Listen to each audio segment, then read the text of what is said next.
go.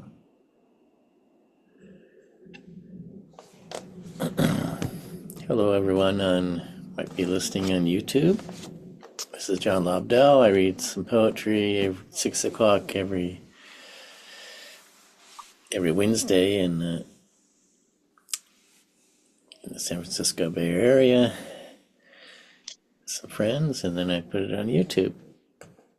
So, hope you enjoy it.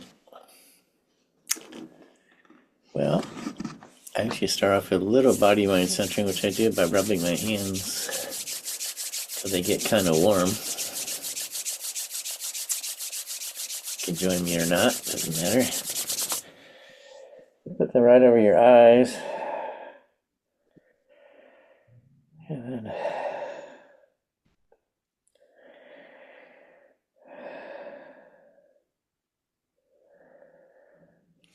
I could do that a couple more times.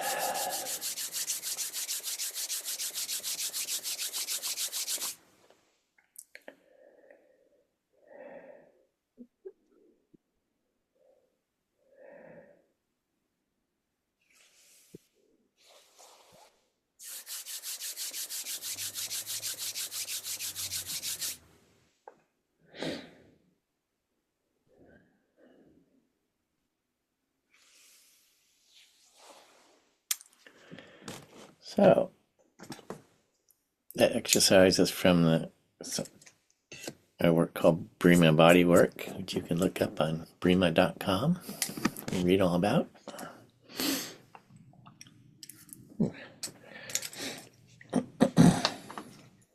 It's funny, we lost Barbara. She hasn't come back.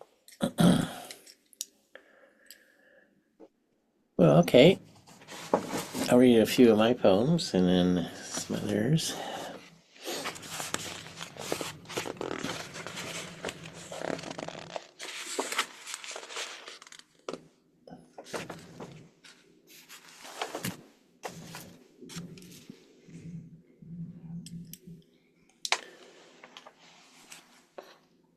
This one's called Urban Lake.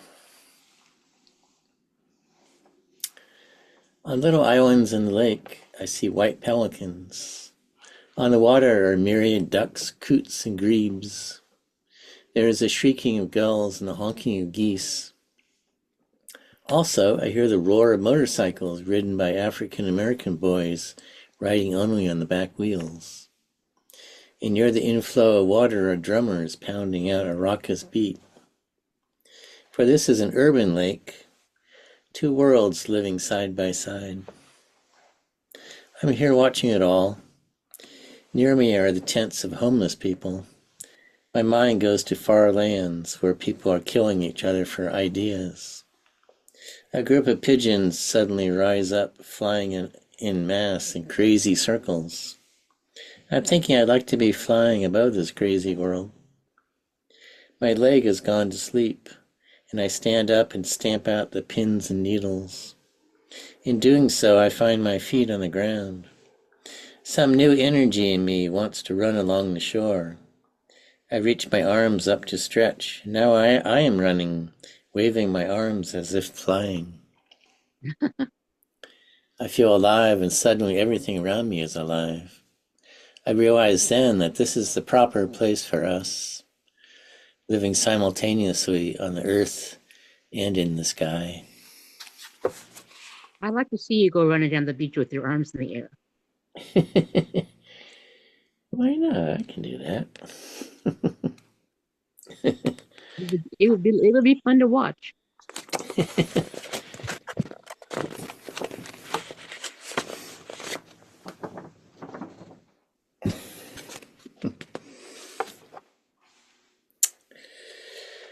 Let's see. I think I read most of the ones from this new book.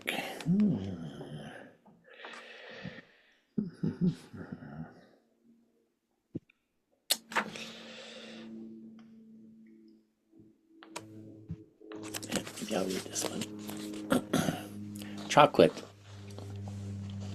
At the store, I look for my favorite chocolate, either 70% or 81%, made with coconut sugar.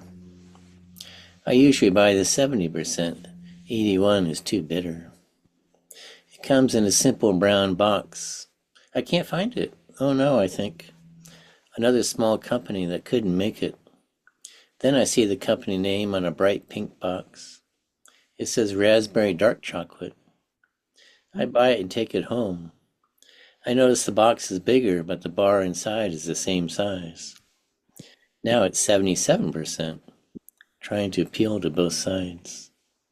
I checked to see if they had been bought out by some gray corporation. But no, at least not that. Oh well, we all have to impress to survive. Didn't I just buy an expensive pure merino wool sweater with bright stripes? Perhaps we come by it naturally. Doesn't the passion flower blossom look ridiculously beautiful to attract the bee? And what of the glorious red apricot leaf waiting to fall to the dark earth? Perhaps they are announcing themselves to the source, that lovely invisible beauty. Birds, male birds are always prettier than female birds because they attract the females with their pretty feathers. Yeah.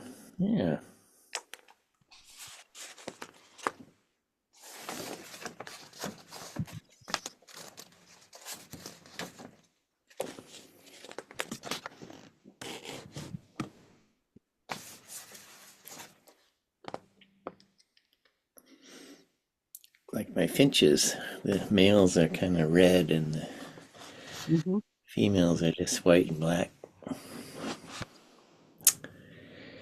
Let's see, let's do one more. Oh, Roxanne, you'll understand this title, Firm and Gentle. The other day, a young man shook my hand with such force I winced in pain. I know why he did it. Men are taught to give a firm handshake to show strength. Later that day, my friend gave me a massage. Her touch was not light, but also not forceful. I felt her touch was complete and satisfying, like sunshine on my skin. In the afternoon, it rained briefly. Near dusk, a rainbow formed. All the colors exactly complementary. Viewing the beauty of nature, I breathe in and out like ocean waves. Harmony with existence, like some angelic music, enters me into a realm of perfect peace. Okay, that's enough of those. I guess Barbara couldn't get back on. I know she has a new car, or a loaner car. I think she's having trouble with the Bluetooth in it.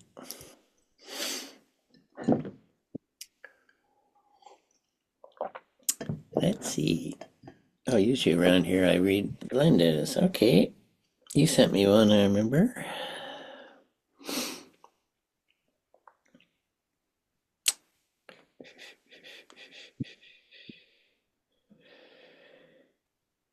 This is by Glenda Reed. Called A Latin Phrase That Moved Me. And this is the phrase. See if I can pronounce it. Tempus fugit umbra in mente. Time is a shadow in the mind. A shadow in the mind. Time is a shadow in the mind. Sometimes I run frantically from it, and then grow still to savor. I tug on time's coattails, whisper, please stay, then watch as the sun sets, time darkles away. Even if I stay here and wait for tomorrow, time will still move me a tiny step closer. Time is a shadow where memories are kept, tied in a silver chain, locked with a golden key that's been broken off in the shadowy lock. Kept there forever, forever in a day. As shadows lengthen, does time do as well? Isn't it more likely that time shortens instead? I hold the shadow closer to stave off the time, though I know time will win in the shadowy dance. So more memories are made to fill up time's cup until it flows over and time takes a sip. And I sit and wait for a shadow to cross and bring me the solace of another new day. Bring me the memories, times hidden away, locked in a shadow, times left in my mind. Wow, is that a new one, Glenda? It's not brand new. This year. Yes, you're. Yeah. Wow. That's really beautiful, Glenda. Thank you. Where did you see that Latin phrase? I don't remember. Yeah. In a book.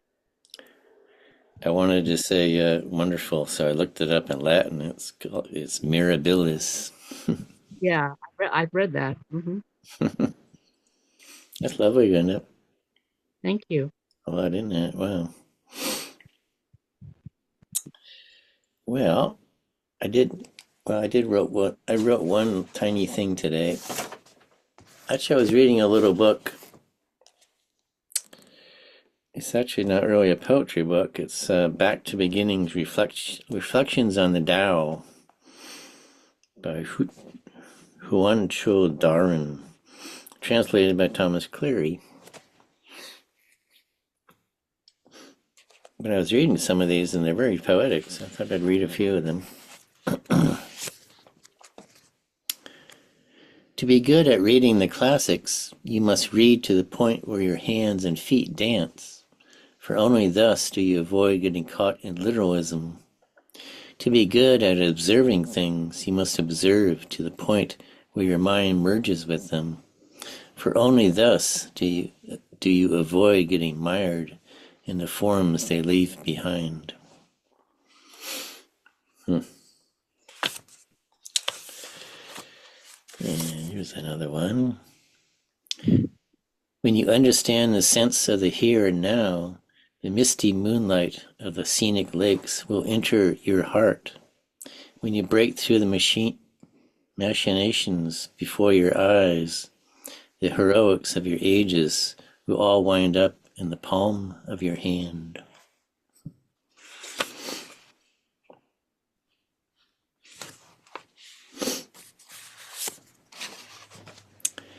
Length and brevity of time depend on a thought. Breadth or narrowness of space depend on the heart. So for one whose mind is free, a day is longer than 1,000 ages. For one whose mind is broad, a small room is wider than heaven and earth.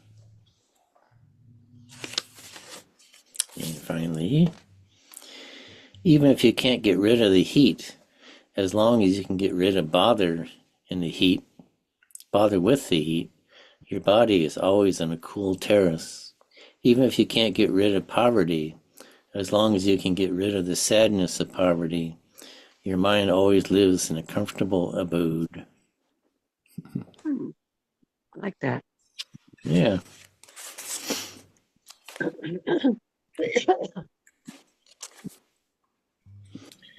Yeah, I guess I have one more here.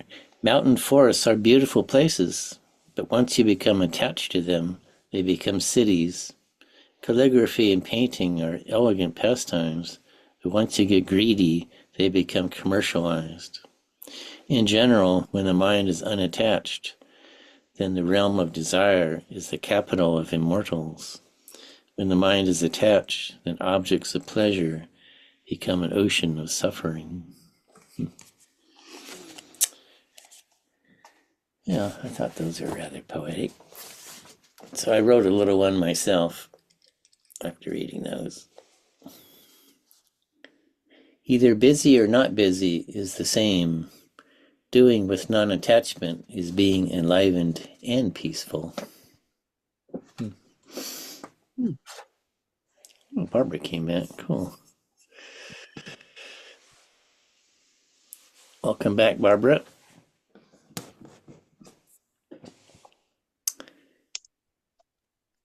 So let's see. I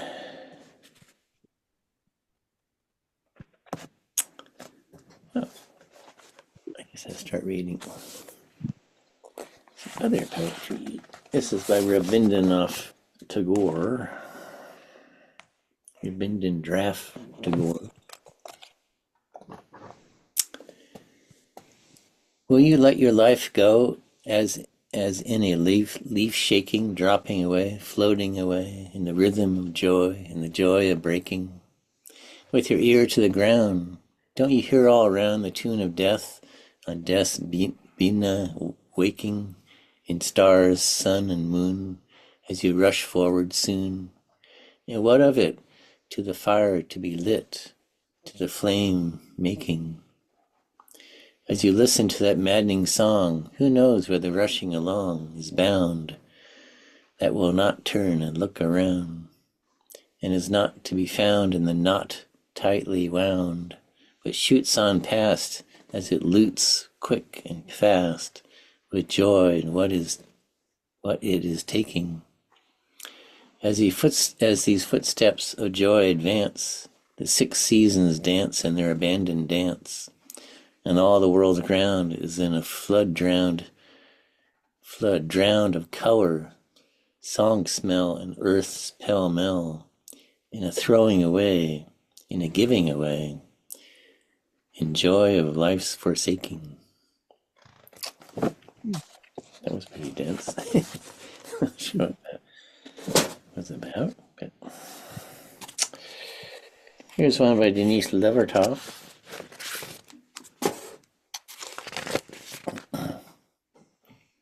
The Well.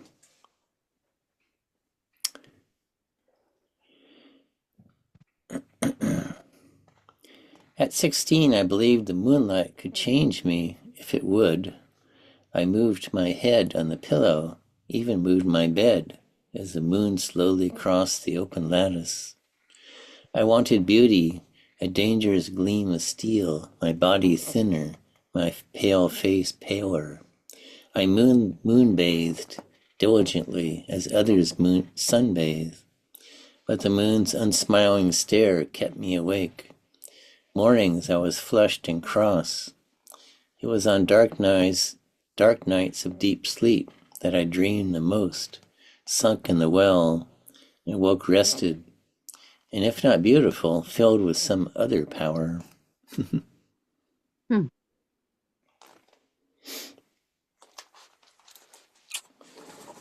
Okay. And let's see. Here's a Joy Harjo.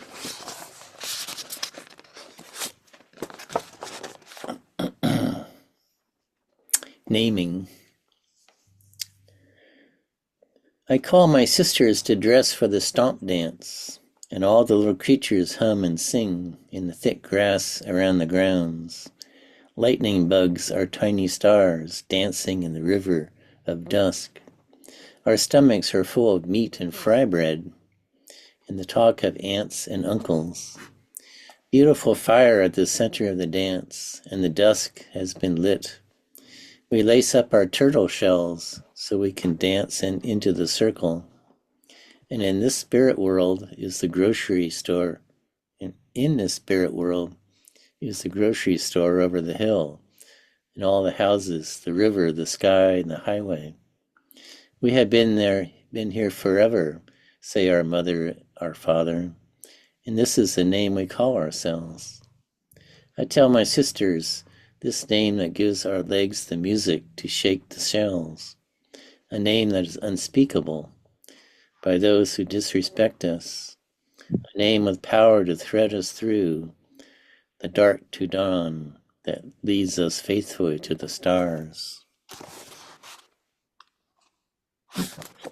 Okay. Was she a Native American?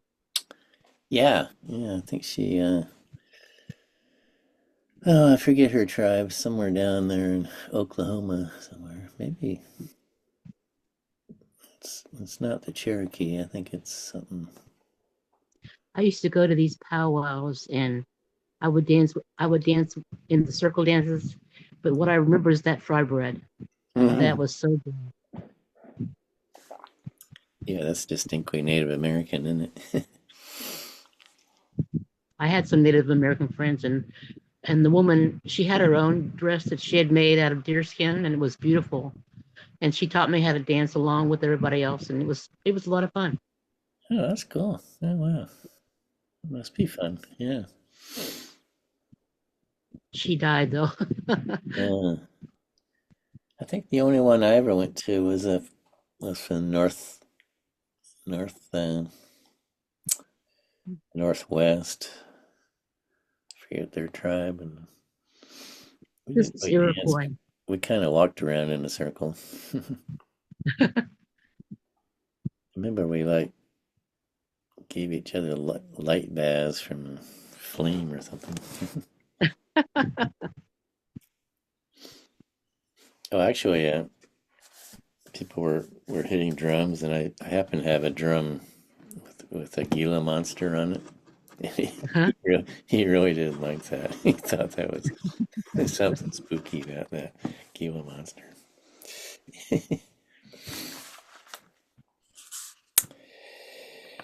Okay, yeah, getting there. Here's one by Tomas Transtromer. Swedish, I believe.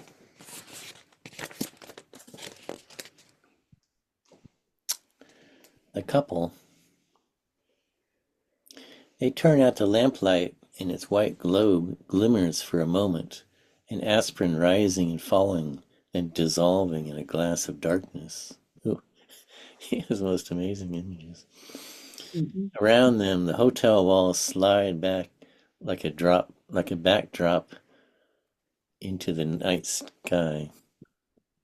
The hotel walls slide like a backdrop up into the night sky. Love's drama has died down, and they're sleeping now. But their dreams will meet as colors meet and bleed into each other. In the dampened pages of a child's painting book, all around is dark and silent. The city has drawn in, extinguishing its windows. The houses have approached. They crowd in close, attentive.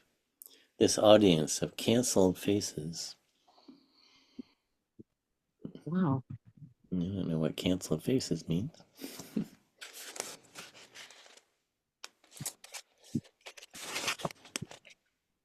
Let's read one more by him.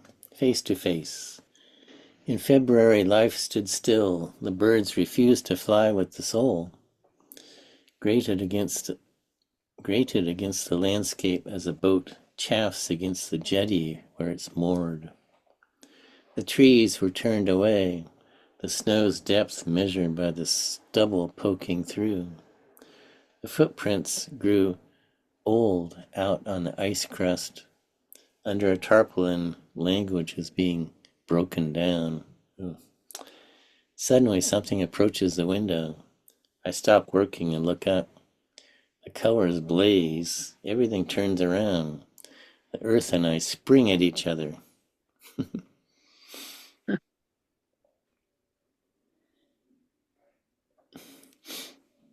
The earth and I spring each other could mean you fell down. Yeah.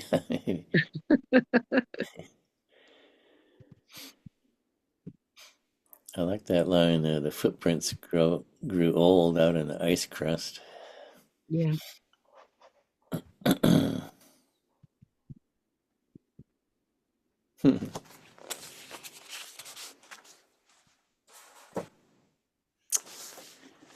Let's see.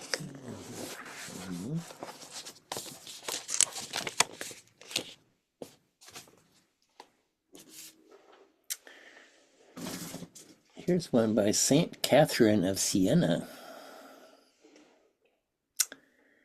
who didn't live very long. She was 1347 to 1380. Hmm. Eternal Father, we were locked up in you. Eternal Father, we were locked up in you in the garden under your ribs.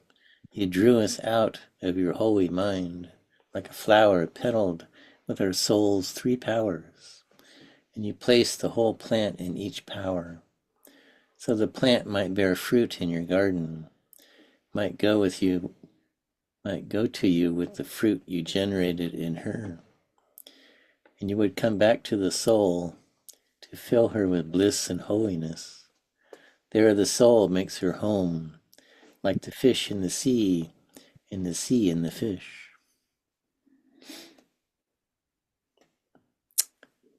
Let's see. Here's one by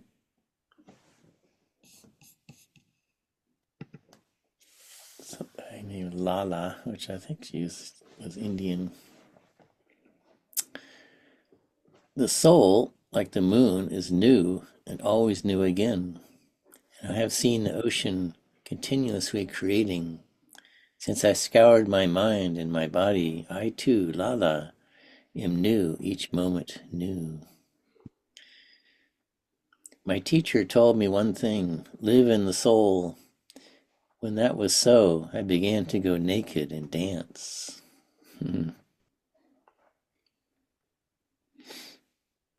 I think she might have been a contemporary of Kabir.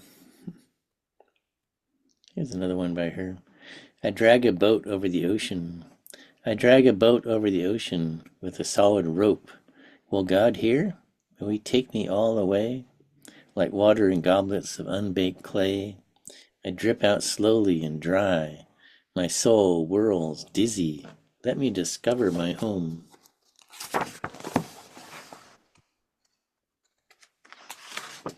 Yeah, that was it.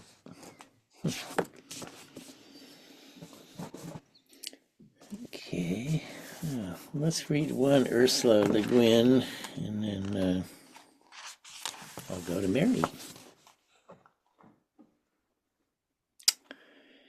Where the ways grew narrow, where the ways grew narrow, there above the sea, tall flowers of yarrow brushed against my knee.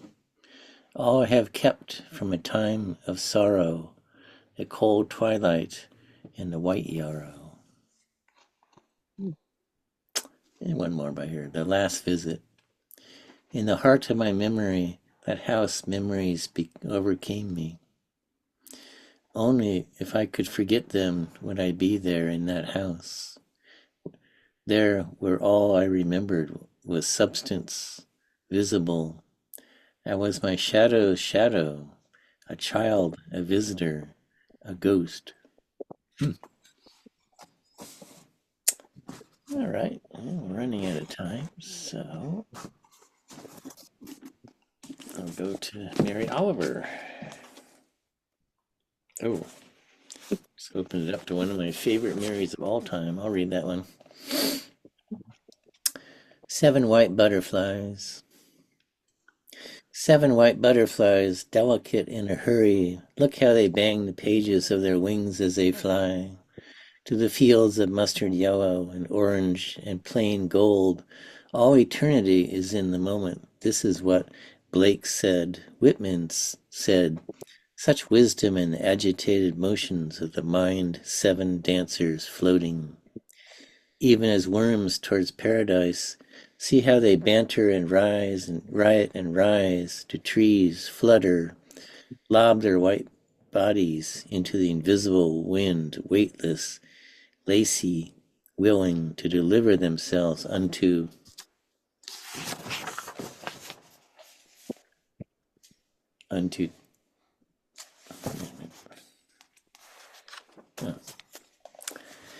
the universe now. The universe. Let me read that again. Lob their white bodies into the invisible wind, weightless, lacy, willing to deliver themselves unto the universe. Now each settles down on a yellow thumb, on a brassy stem. Now all 7 are rapidly sipping from the golden towers. Who could have thought it would be so easy? Lovely. Isn't that amazing, that poem? Yeah. Yeah, let's see, you got time for maybe one more. I'll read the next one. At Round Pond, owl, make your little appearance now. Owl, dark bird of bird of gloom, messenger, reminder of death that can't be stopped, argued with, leashed, put out, like a red fire, but burns as it will, owl. I have not seen you now for too long a time. Don't hide away, but come flowing and clacking, the slap of your wings, your death's head, oh rise out of the thick and shaggy pines, when you look down with your golden eyes. How everything trembles and settles from mere incidents into the lush of meaning.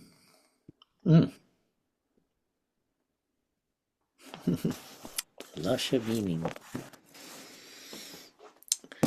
Well, dear ones, I think our time is up for today. Thank you all for coming, Julie and Roxanne and Glenda and Barbara.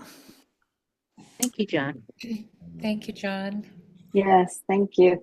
And I always pipe in on Glenda's, but I'd pipe in on every one of yours, John. I just don't want to make the show too long. Thank you so much. Thank you. I won't make it next week, but hope to see you the week after. Okay. Okay. We'll see you in a couple of weeks then. Cool. Okay. Bye-bye. Bye-bye. All right. Bye-bye. Have a great week, everybody. You too.